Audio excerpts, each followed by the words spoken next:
quadruplicare l'attività preventiva sul controllo del territorio, quindi è un sistema che darà un impulso fortissimo sotto l'aspetto preventivo e inoltre focalizzerà tutte quelle attività che possono avere un interesse ovviamente processuale. Catania, come le grandi città metropolitane, Milano, Roma e altre, hanno questo servizio, è un motivo d'orgoglio per la Polizia di Stato, ma è un motivo d'orgoglio per la città, per le istituzioni, per le forze di polizia. L'auspicio è che tutti presto si adeguino a questo tipo di attività tecnologica per portare i livelli di standard di sicurezza sempre in modo più alto e efficace. Grazie.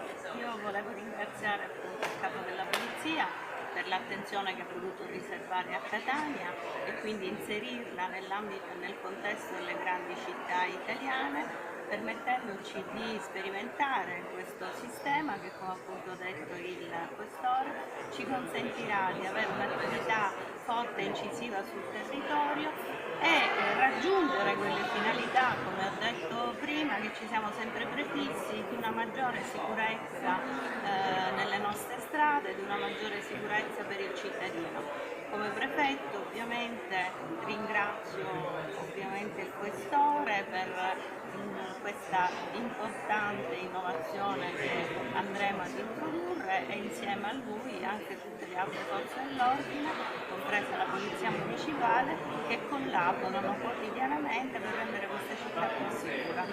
Grazie.